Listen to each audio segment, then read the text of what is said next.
합시다.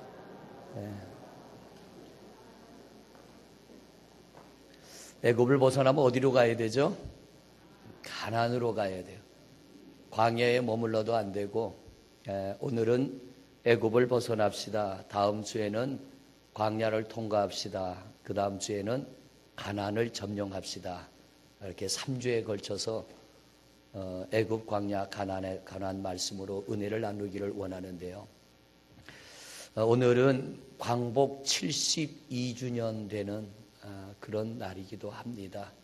하나님이 우리 민족에게 큰 은혜를 베풀어 주셔서 이렇게 자유함 속에 예배하고 있는데, 역사적인 인물이죠. 영국의 윈스턴 처칠이 이런 얘기를 했습니다.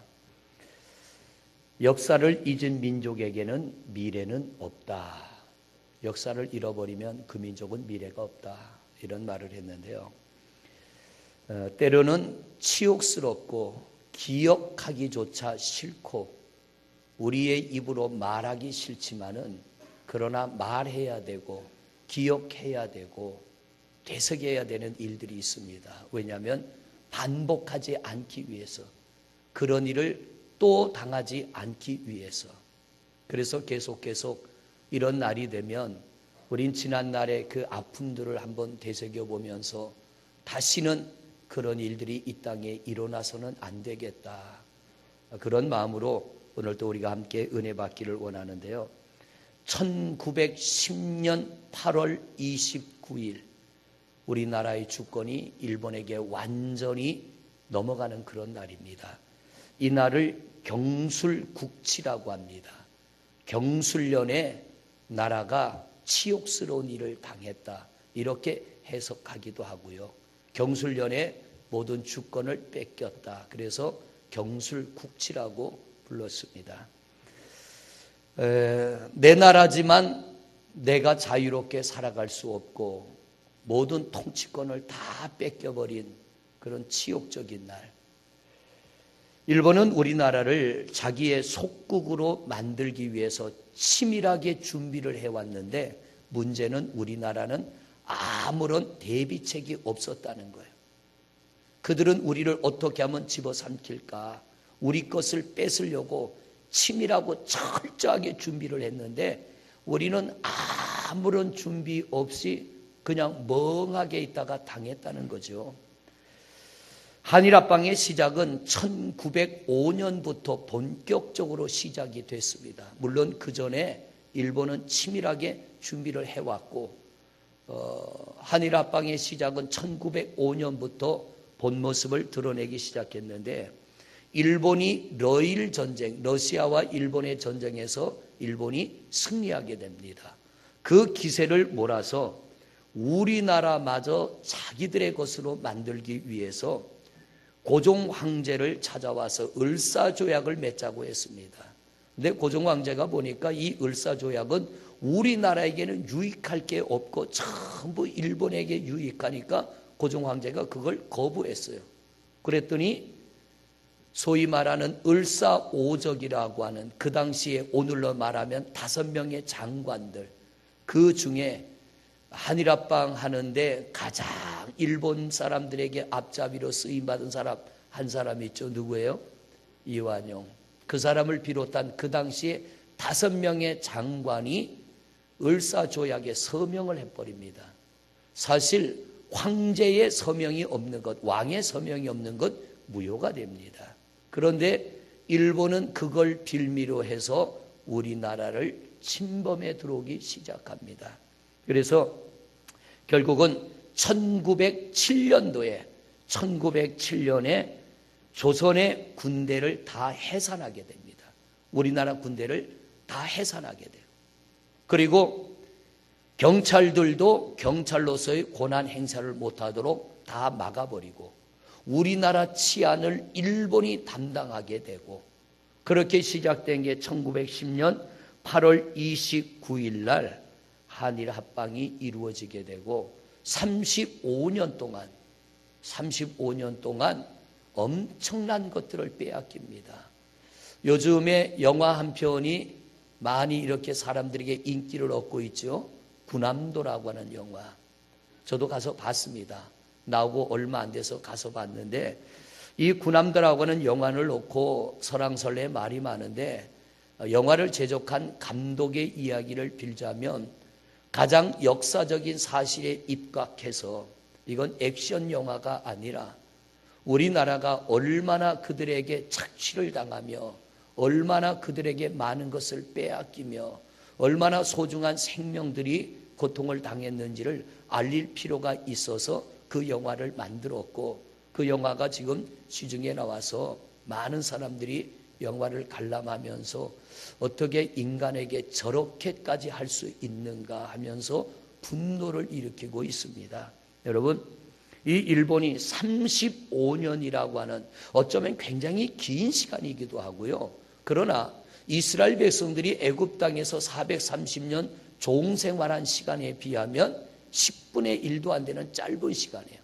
그런데 그 35년 동안에 이 일본은 우리나라에 들어와서 착취와 강탈과 강제징용과 위안부와 문화재를 전부 가져갈 만한 것들은 사람이든 그것이 어른이든 남자든 아이든 여자든 구별하지 않고 문화재도 쇠붙이도 옛날엔 노수조 노떼야 뭐 이런 것까지 전부 다 뺏어가지 않았습니까? 자기들에게 유익한 것 전부 가져가고 35년 동안 이 나라는 껍데기만 남겨놓은 거예요. 그런데 세계 2차 대전 전쟁이 일어나고 일본이 참전하고 미국을 잘못 건드렸죠. 미국을 잘못 건드려서 미국이 나가사키와 히로시마에 원자폭탄을 투하함으로 결국 일본이 1945년 8월 15일 날 그들이 항복하게 되고 우리나라가 8월 15일 날 자유를 되찾게 됩니다. 일본이 망해버린 거죠. 우연한 일은 아닙니다. 여러분, 나라 없는 기업도 있을 수 없고 나라가 없는 가정도 있을 수 없고 나라 없는 개인이나 우리의 미래도 있을 수가 없습니다. 나라가 든든히 세워져야 우리의 미래가 있고 자손의 미래가 있고 나라가 든든히 세워져야 우리 자녀들도 꿈을 꾸며 소망을 가지고 살아갈 수가 있는 겁니다. 그런데 요 근래에는 북한의 김정은이가 이제 미국에다가 말도 안 되는 이야기를 했죠. 괌에다가 미사일을 쏘겠다. 그랬더니 미국에서는 뭐라 그럽니까? 너희가 쏘기 전에 우리가 먼저 쏠 거야. 지금까지 너희가 경험하지 않는 엄청난 일을 너희는 경험하게 될 것이다. 이것은 내가 말로만 하는 것이 아니라 실제로 이런 일은 일어날 수 있다. 미국의 대통령이 이 한마디를 했더니 요 며칠 사이에 우리나라 원화, 우리나라 돈의 가치가 떨어지고 달러 가치가 올라가고 며칠 사이에 우리나라 대기업들의 손실률이 45조 원이나 된다고 합니다. 엄청난 손실을 입고 있습니다. 어쩌면 우리나라 밖에서 보는 우리나라는 전쟁이 날 수 있다라고 하는 위험을 느끼고 있는 줄도 모릅니다. 그런데 우리는 전혀 그런 걸 느끼지 않는데, 그런데 여러분, 만약 우리가 염려하는 일이 일어난다면, 그런 일이 일어나서도 안 되고 일어난다면 다시 회복하기 어려운 그런 상황이 될 수도 있습니다. 그런데 이런 때에, 이런 위기 상황 속에서 우리 그리스도인들이 해야 될 일이 무엇인가? 우리가 어떻게 하면 이런 위기 상황들을 이겨나갈 수 있을까? 물론 외교로도 풀어나갈 수 있고 군사력으로도 풀어나갈 수 있고 정치력으로도 풀어나갈 수 있지만 이 나라와 이 땅과 우주와 만물을 다스리는 분은 하나님이신 줄로 믿습니다. 그래서 저는 오늘 이 거룩한 주일에 우리나라 광복 72주년을 맞이해서 오늘 본문의 말씀을 가지고 애굽을 벗어나라 이런 제목으로 은혜를 나누기를 원하는데요. 세상이 아무리 타락하고 부패해도 우리 그리스도인들이 믿음의 본질을 바로 지켜나가면 타락하고 썩은 세상을 하나님은 소성케 하십니다. 회복시켜 주십니다. 그래서 이사야서를 보면 이 단에서 흐르는 물이 닿는 곳마다 소성케 되는 역사가 일어난다고 그랬어요. 성도들이 교회를 떠나 세상에서 살아갈 때 우리도 그렇습니다. 정직하게만은 살지 않습니다. 진실하게만은 살지 않습니다. 때로는 엉뚱한 일을 하기도 하고 죄악을 범하기도 하지만 단에서 흐르는 생명의 말씀이, 성령이 우리 심령 안에 임하면 그런 우리를 회개케 하시고 다시 하나님께로 돌아오게 하시고 무너진 가정과 무너진 인생과 죄로 인하여 망가진 모든 것들을 하나님이 회복해 하시는 줄로 믿습니다. 그래서 이 땅에 교회들이 건강하게 살아 있어서 우리 그리스도인들이 건강한 신앙을 지켜나간다면 김정은이가 아무리 핵무기를 믿고 큰 소리를 친다고 하여도요, 하나님이 막으시면 막아치는 겁니다. 아무리 저가 많은 계획을 가지고 있어도 우리 인간의 생명을 주관하는 분은 하나님이십니다. 그러므로 하나님께서 김정은이를 어떻게 하실지는 모르겠어요. 우리 그리스도인들이 진실한 믿음으로 주님 앞에 깨어 있고 우리가 진실한 예배자로 하나님 앞에 선다면 우리 하나님은 이 땅의 모든 어둠의 권세를 막아주시고 우리 다음 세대들에게 우리가 살아가고 있는 이 시대보다 더 나은 세상을 후손들에게 물려주게 될 줄로 믿습니다. 세상이 타락하고 부패할수록 그리스도인들은 정신 차려야 됩니다. 세상을 바라보며 우리가 이렇다 저렇다 말하기 전에 그럴수록 우리 그리스도인들이 하나님 앞에 바르게 선다면 타락한 세상을 하나님이 바로 잡아주실 것이고 혼란하고 어지러운 세상을 하나님이 다스릴 줄로 믿습니다. 가정에 위기가 올 수 있어요. 우리 일터에 어려움이 올 수 있어요. 그럴수록 우리가 하나님 앞에 더 가까이 다가서는 겁니다. 창세기 15장의 말씀을 보면 하나님께서 아브라함에게 이런 말씀을 하셔요. 아브라함아, 내 자손이 이방의 객이 되어 이방인들의 종이 되어서 그들을 섬기겠고 400년 동안 내 자손을 괴롭히리니 그들이 섬기는 나라를 나 하나님이 징벌할 때, 하나님이 심판할 때에 너의 자손은 그 땅에서 나오리라. 이 말씀의 뜻이 뭐냐면 아브라함아, 내 자손이 400년 동안 고난을 당할 거야. 그런데 너희의 힘으로는 벗어날 수 없어. 내가 너희의 힘이 되면 너의 자손이 이방인에게 고통을 당하다가 그 땅에서 나오게 될 거야. 할렐루야. 저는 이 나라도 그렇다고 봅니다. 우리 하나님이 이 땅 가운데 함께 하시고 우리 하나님이 이 땅을 통치하고 다스릴 때에 이 땅의 모든 위험의 요소들이 제거되게 될 것이며 우리가 두려워하는 그런 일들이 생겨나지 않을 것이며 하나님이 이 땅을 다스릴 때에 이 땅에 오히려 더 귀한 은혜와 평안이 임하게 될 줄로 믿습니다. 그런데 여러분, 우리가 궁금하게 여겨야 되는 게 있습니다. 도대체 왜 하나님이 그 사랑하는 아브라함의 자손, 이 땅의 많은 민족, 많은 사람 중에 하나님의 특별히 택하시고 뽑으신 이스라엘 백성들을 왜 애굽 땅에다 보내셔서 430년 동안이나 종생활하시게 하셨냐는 거예요. 왜 하나님이 그렇게 하셨을까? 사랑하는 자기 백성들을 이 땅의 어느 민족보다도 잘 살게 하셔야 되고 어느 민족보다도 복을 주셔야 되고 어느 민족보다도 행복하게 하셔야 되는데 하나님이 무엇 때문에 40년도 아닌 100년도 아닌 430년이나 그 땅에서 그렇게 고통당하게 하셨냐라고 하는 거예요.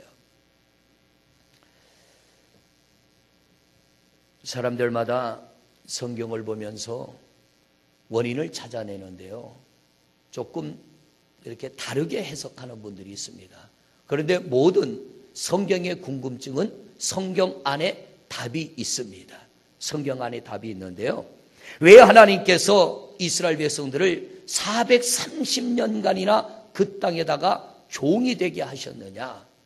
창세기 12장을 보면 하나님께서 아브라함에게 이렇게 말씀하시죠. 메소포타미아에 살고 있는 아브라함을 가나안 땅으로 하나님이 불러 올리면서 내가 너에게 세 가지 복을 줄게. 아브라함아, 너는 가나안으로 가라. 그때 아브라함이 아멘하고 가나안 땅에 올라왔어요. 근데 가나안 땅에 올라온 아브라함이 가나안 땅까지 하나님의 말씀을 따라 순종하며 왔는데 하나님이 약속한 그 복이 임하지 않습니다. 1년이 지나도 10년이 지나도 20년이 지나도 하나님이 약속한 그 복이 임하지를 않는 거예요. 이제는 아브라함이 나이가 많아서 포기할 지경에 이르렀습니다. 나이가 100살이 가까워졌으니까 이 아브라함이 포기할 지경이 됐을 때 하나님께서 어느 날 밤중에 잠자는 아브라함을 깨워서 아브라함아, 너 밖으로 좀 나와라. 그리고 하나님이 창세기 15장 1장에 보면은 하나님께서 이 아브라함에게 말씀을 하십니다. 아브라함아, 나는 너의 힘이요, 나는 너의 능력이요, 나는 너의 방패다.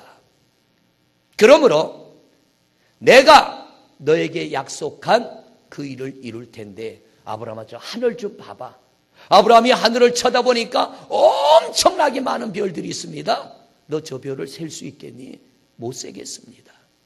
내가 너에게 저 하늘의 별과 같은 많은 자손을 너에게 줄 거야.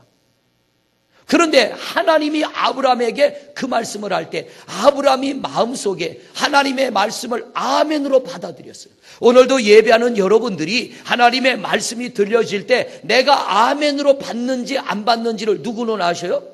하나님은 아셔요. 아브라함이 그 하나님의 말씀을 아멘으로 받는지 안 받는지를 하나님이 아시고 내가 너의 자손을 하늘의 별과 같이 많게 해줄 거야 할 때 아브라함이 그 마음속에 아멘한 것을 하나님이 보신 거예요. 그때 아브라함이 하나님에게 묻습니다. 하나님, 내가 그 말을 믿는데요, 어떻게 하면 하나님 이 말씀이 내게 이루어지겠습니까? 내게 하늘의 별과 같은 많은 셀 수 없는 자손을 준다는데 어떻게 하면 그 약속이 내게 이루어지겠습니까? 라고 아브라함이 물어요. 그랬더니 하나님께서 뭐라고 합니까? 창세기 15장에 보면은 하나님께서 아브라함아, 내가 너에게 말하는 걸 잘 듣고 너는 그대로 해라. 그러면서 하나님께서 뭐라 그러면은 3년 된 암소와 3년 된 암염소와 3년 된 숫양과 산비둘기와 집비둘기 새끼를 잡아서 내게 단을 쌓고 너는 감사의 제사, 오늘날로 말하면 예배죠. 너는 내게 감사의 예배를 드려라. 아브라함이 하나님의 말씀대로요, 암소를 잡고 염소를 잡고 산비둘기 잡고 집비둘기 새끼를 잡아 하나님의 앞에 감사의 단을 쌓았어요. 그런데 이 성경에 보니까요, 아브라함이 하나님 앞에 단을 쌓아 예배를 드리는데 하나님의 방법대로 하지 않았어요. 암소와 암염소와 이런 큰 짐승들은 잡아서 쪼개었는데 그 당시의 제사법은 반드시 짐승은 쪼개야 됩니다. 그런데 새는 쪼개지 않았다고 합니다. 창세기 15장을 보십니다. 창세기 15장 10절에서 11절의 말씀을 보세요. 10절에서 11절 같이 읽습니다. 시작. 아브라함이 그 모든 것을 가져다가 그 중간을 쪼개고 그 쪼갠 것을 마주 대하여 놓고 그 새는 쪼개지 아니하였으며 새도 쪼개야 됩니다. 그런데 아브라함이 쪼개지 않았어요. 하나님의 방법대로 예배하지 않았다는 겁니다. 그랬더니 어떤 일이 일어나느냐? 10절입니다. 11절 시작. 솔개가 그 사체 위에 내릴 때는 아브라함이 자, 단을 쌓아 예배하면 누가 임재해야 됩니까? 하나님이 임재하여 예배를 받으셔야 돼요. 그런데 하나님이 새를 쪼개지 않은 것 때문에 하나님이 받으시는 게 아니라 맹수들이 피냄새를 맡고 와서 하나님 앞에 드리려고 쌓아놓은 재물을 먹으려고 하니까 아브라함이 그걸 쫓는 겁니다. 언제까지? 하나님이 받으실 때까지. 그런데 아무리 기다려도 하나님이 임재하여 받지 않으니까 아브라함이 그 새들을 쫓다가 지쳐가지고 잠이 들었어요. 잠이 들었더니 하나님 하시는 말씀이 그 다음 절이요. 12절부터 시작. 해질 때에 아브라함이 깊은 잠이 임하고 큰 흑암과 두려움이, 여러분 예배하면 기쁨이 와야 됩니까? 두려움이 와야 됩니까? 기쁨이 와야 돼요. 소망이 와야 돼요. 우리에게 있는 슬픔과 고통과 여러 가지 염려와 근심에서 벗어나고 하나님이 주시는 뭔가 모르는 기쁨과 소망이 우리 안에 넘쳐나야 될 줄로 믿습니다. 할렐루야. 이게 하나님이 받으시는 예배에 우리에게 주시는 은혜입니다. 그런데 아브라함이 하나님 앞에 예배를 드렸는데 전혀 다른 현상이 나타나는 거예요. 오히려 아브라함이 잠들었을 때에 흑암과 두려움이 그에게 임하게 됩니다. 그 다음 절을 보세요. 13절 시작. 여호와께서 아브라함에게 이르시되 너는 반드시 알라. 내 자손이 이방에서 객이 되어 그들을 섬기겠고 그들은 400년 동안 내 자손을. 아니 갑자기 하나님이 돌변합니다. 15장 1절부터 보면 하나님이 너에게 많은 자손을 주고 복을 주겠다. 하나님 그러면 어떻게 하면 그 복이 내게 임하겠습니까? 너 이러한 제물로 내 앞에 제단을 쌓고 감사를 드려라. 하나님이 하나님 앞에 단을 쌓고 감사를 드렸더니 하나님이 임재하셔서 복을 주시는 게 아니라 갑자기 하나님께서 내 자손들을 이방인의 종이 되어서 400년 동안 고통당하게 할 거예요. 왜 그래요? 예배에 실패했어요. 가인과 아벨, 아담의 두 아들 가인과 아벨이 하나님 앞에 단을 쌓고 예배하는데 가인의 단은 실패하는 단이었고 아벨의 단은 성공의 단이었습니다. 하나님께서 누구의 예배를 받으셨어요? 왜 이렇게 조용하시죠? 하나님이 누구 예배를 받으셨어요? 아벨의 예배를 받으셨어요. 가인의 예배를 받지 않으니까 누가 그를 찾아옵니까? 사탄이 그를 찾아왔어요. 그래서 가인의 마음속에 시기와 질투의 마음을 집어넣고 동생 아벨을 죽이고자 하는 마음을 집어넣습니다. 결국 가인은 어떻게 합니까? 동생 아벨을 죽이고 쫓겨나요. 그런데 그 이후에 창세기 6장으로 넘어가면 노아 때에 홍수가 납니다. 가인을 죽인 아벨의 자손이 전부 죽어버려요. 그리고 죽은 아벨 대신에 하나님이 셋을 주셨고 셋의 자손인 노아의 가족들이 살아남아서 하나님께서 이 땅에 가인의 자손은 없애버리고 오늘날 우리가 아벨을 대신한 셋의 자손, 하나님이 선택한 자손으로 우리가 살게 되는 줄로 믿습니다. 여러분, 예배는 성공해야 됩니다. 우리가 다른 것은 성공 못해도요, 예배에 성공할 때 하나님께서 예배에 성공하는 민족을 붙들어 주시고, 할렐루야! 이렇게 아멘해서는 안 돼요. 여기에서는 예배에 성공하는 민족을 붙들어 주시고, 예배에 성공하는 자의 생업을 지켜주시고, 예배에 성공하는 자의 가정을 지키시고, 예배에 성공하는 자의 자손을 지켜주시고, 어둠의 권세가 넘보지 못하도록 하나님께서 막아주시고 품어주시고 은혜 주시는 줄로 믿습니다. 우리는 다른 건 실패해도 예배는 실패하지 않는 성도님들이 되시기를 바랍니다. 할렐루야. 이스라엘 백성들이 이 아브라함의 자손이 창세기 15장의 하나님의 말씀대로 아브라함의 손자인 야곱의 때에 흉년이 들어가지고 그들이 어디로 가요? 70명의 가족이 애굽으로 들어갑니다. 애굽으로 갔을 때는요, 대접받고 갔습니다. 왜? 야곱의 아들 요셉이 애굽의 권력 2인자 총리가 됐기 때문에 비옥하고 좋은 땅 차지하고 그들이 그 흉년의 때에 하나님의 은혜 안에 요셉의 보호 안에 그 당시에 애굽의 왕의 보호 아래 자유하고 평안하고 부유하게 흉년을 지납니다. 그런데 시간이 지날수록 아브라함의 자손들의 숫자가 늘어납니다. 그 당시의 문헌을 보면 애굽은 제국입니다. 큰 나라가 됐습니다. 거대한 나라가 됐어요. 그러니까 이 애굽이 왕의 통치권을 세우기 위해서 왕이 사는 궁궐을 크게 만들기 시작했고 왕의 무덤을 크게 만들기 시작합니다. 왜? 왕의 권위를 세우기 위해서. 그래서 피라미드를 세우는 거예요. 그리고 적으로부터 그들을 방어하기 위해서 성을 쌓아야 되는데 그 일을 하려니까 사람이 부족한 거예요.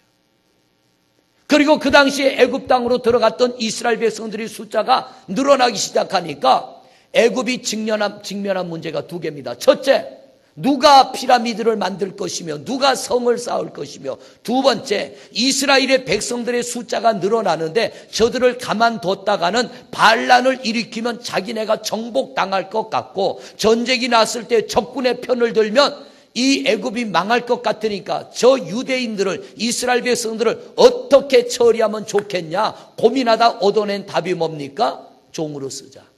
저들을 종으로 쓰자. 그때부터 종살이가 시작이 된 거예요.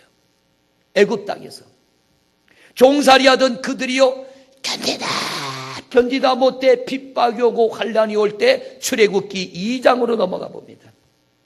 출애굽기 2장 23절부터 말씀을 보세요. 출애굽기 22장 23절부터 시작.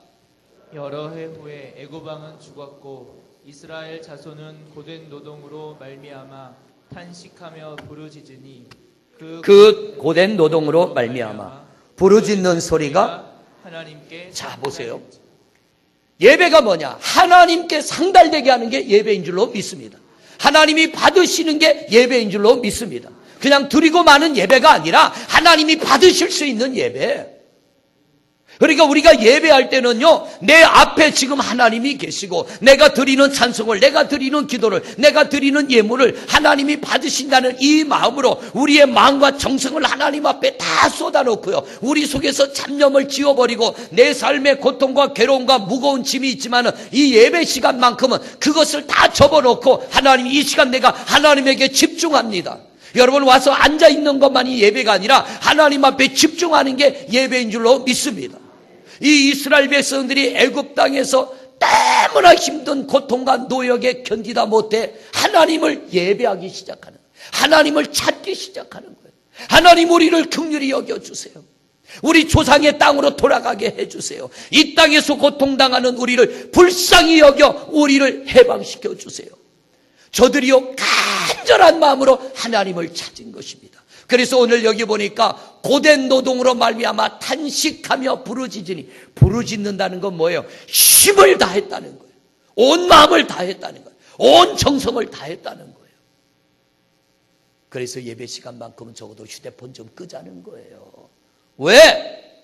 하나님에게 집중하기 위해서. 이 소중한 시간 성전 안에 와서 우리가 예배하고 있는데 그것 때문에 예배를 방해받을 수는 없잖아요. 잡념도 좀 떨쳐버리고 찬송도 할 때 힘있게 집중해서 찬송하고, 한마디의 기도를 하더라도 하나님이 들을 수 있는 기도하고 집중해서 예배하자는 거예요.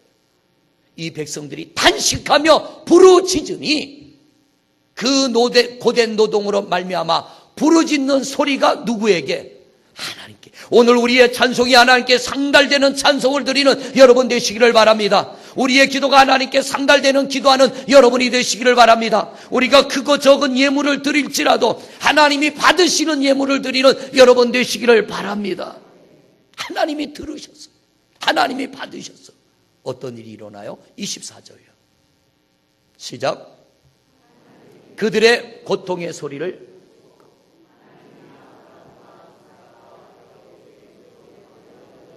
할렐루야. 하나님이 받으시는 예배는요, 우리를 기억하게 하는 거예요. 하나님의 약속의 말씀을 기억하게 하는 거예요.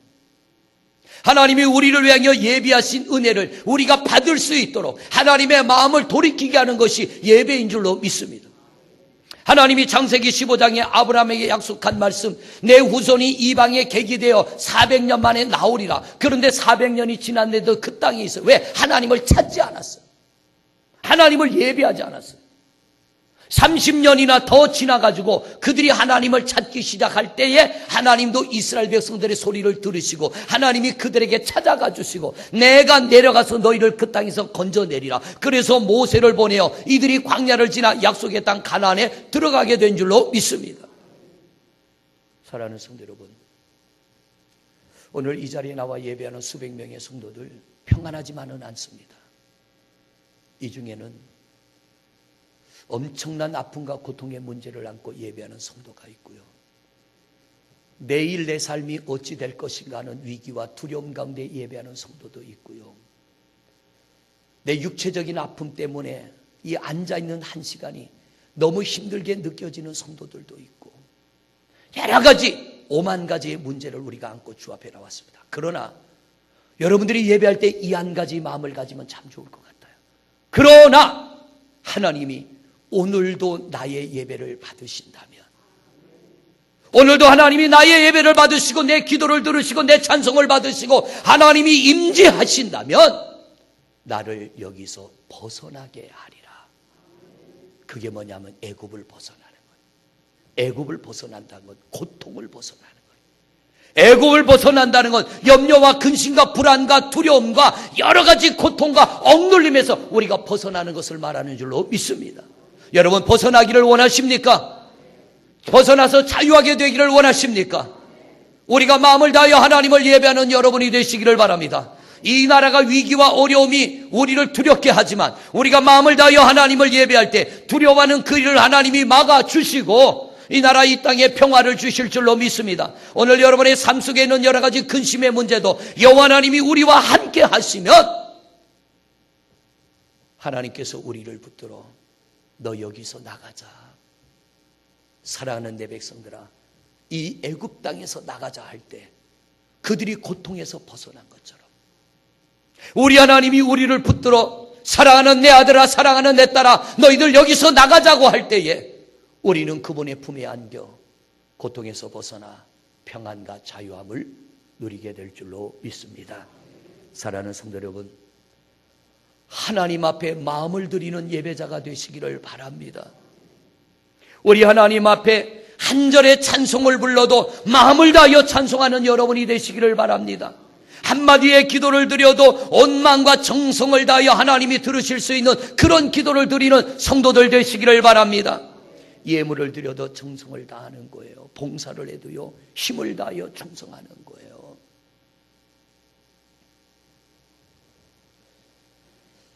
나라와 민족을 지키는 길은 다른 데 있지 않습니다.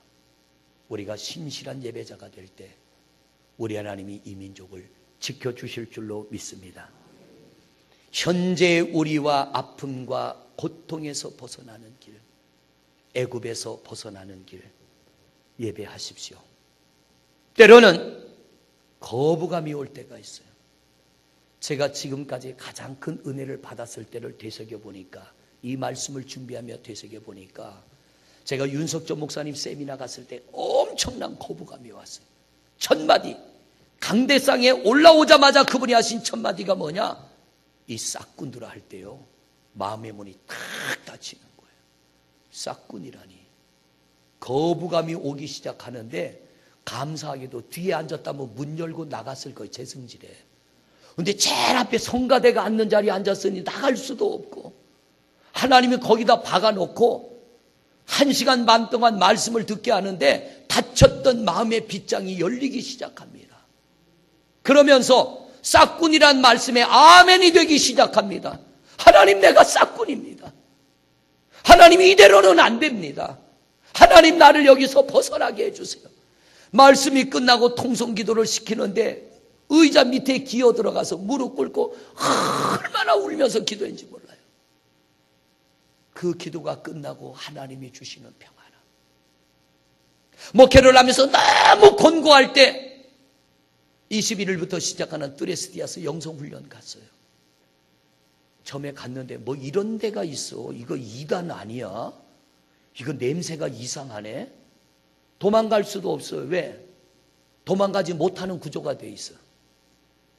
할 수 없이 앉아가지고 남 은혜 받는 거 구경하는 거예요. 둘째 날 됐을 때 하나님이 저를 찾아와 주셔요. 나는 한 번도 너를 떠난 적이 없다. 이 하나님의 음성 한마디 앞에 2시간을 통곡하고 울면서 얼마나 은혜를 받았는지요. 지금까지 제가 깊은 은혜를 받은 기억을 되새겨 보니까 이 마음에 빗장을 쳐놨을 때, 그러나 거부하지 않고 떠나지 않고 그 자리에 머물러 예배할 때 어느 순간에 하나님이 찾아오셔서 이 빗장을 열어놓으시는 거예요. 그때에 말로 형언할 수 없는 성령의 충만함과 놀라운 은혜가 임하게 된 줄로 믿습니다. 여러분, 거부감이 오더라도 떠나지 마십시오. 아, 오늘 왔는데 은혜 못 받았네. 다음 주에 또 오십시오. 언젠가는 하나님이 여러분을 만나 주실 줄로 믿습니다. 제일 무서운 사람이 누구냐면 포기하지 않는 사람. 할렐루야. 포기하지 않는 사람. 오늘날 보면요, 성도님들이 맛을 보러 다니잖아요. 여기 가서 맛보고 저기 가서 맛보고. 아니요, 더 중요한 건 뭐냐면 내가 얼마나 그분 앞에 마음을 쏟아 놓느냐예요. 얼마나 마음을 쏟아 놓느냐. 힘을 다하고 정성을 다하여 예배하시기를 바랍니다. 애굽 같은 아픔과 고통에서 하나님이 우리를 벗어나게 하실 줄로 믿습니다. 말씀을 마무리합니다. 오늘도 마음을 다하고 힘을 다하여 예배하는 여러분, 하나님은 우리의 예배를 받으시는 줄로 믿습니다. 우리 하나님이 여러분 가운데 임재하여 우리 또한 애굽에서 벗어나는 은혜가 우리 성도님들에게 임하시기를 주님의 이름으로 축원을 드립니다. 우리 이 시간 한 목소리로 기도합니다. 살아계신 여호와 우리 아버지 하나님, 감사합니다. 오늘도 은혜의 보좌 앞에 나와 우리가 마음을 다하고 힘을 다하여 정성을 다하여 하나님의 거룩하신 이름을 높이며 말씀을 들으며 예배하게 하신 하나님 감사함을 드립니다. 특별히 오늘은 광복 72주년입니다. 우리나라도 하나님 105년 전에 애굽과 같은 고통이 찾아왔습니다. 그러나 여호와 하나님이 그 가운데에서 이 나라의 독립을 위하고 이 나라의 해방을 위하여 애쓰고 힘쓰고 눈물 뿌리며 기도하고 감옥에 들어갈지라도 믿음을 지키고 일본인들의 원하는 대로 그들에게 굴복하지 않고 신사참배하지 아니하고 믿음을 지켜온 선배들이 있어 하나님이 그들의 믿음을 보시고 이 땅을 저들의 속박에서 풀어주시고 72년 전에 자유함을 주셨으니 하나님 감사함을 드립니다. 아버지여, 3500년 전에 이스라엘 백성들이 애굽 땅에서부터 자유함을 얻을 때도 저들이 고통 가운데 부르짖어 기도할 때 그들의 기도를 들으시고 하나님이 그들을 그 땅에서 건져주신 줄로 믿습니다. 아버지 하나님, 우리가 고통에서 억눌림에서 자유하지 못한 것에서 괴로움에서 흑암의 권세에서 벗어날 수 있는 유일한 길이 있다면 우리가 마음을 다하고 힘을 다하여 하나님을 예배하는 것인 줄로 믿습니다. 주여, 주님 앞에 나올 때마다 온 마음과 온 정성과 힘을 다하여 예배하게 하옵소서. 하나님이 우리의 예배를 흠양하시면 우리 하나님께서 우리 위하여 예배한 가나안으로 우리를 인도하여 주실 것이며 자유케 하시고 평안케 하시고 부욕케 하시고 복되게 하시는 은혜가 임하게 될 줄로 믿습니다. 애굽 같은 고통이 있습니다. 육체의 아픔이 있고 마음의 아픔이 있고 삶의 근심과 고통이 있고 불안이 있고 두려움이 있습니다. 주여, 우리가 힘을 다하고 마음을 다하여 예배하는 하나님의 거룩한 백성 되어 이 모든 것들에서 벗어나게 하여 주옵시고 자유케 되며 평안케 되고 부욕케 되는 하나님의 은혜를 누리게 하옵소서. 예배 때마다 힘을 다하게 하소서. 때로는 거부감이 와도 때로는 내 마음에 빗장을 쳐놓았을지라도 끝까지 예배하게 하시고 결국에는 하나님의 은혜를 덧입는 주의 거룩한 종들 되게 하여 주시옵소서. 예수 그리스도 이름으로 기도드립니다.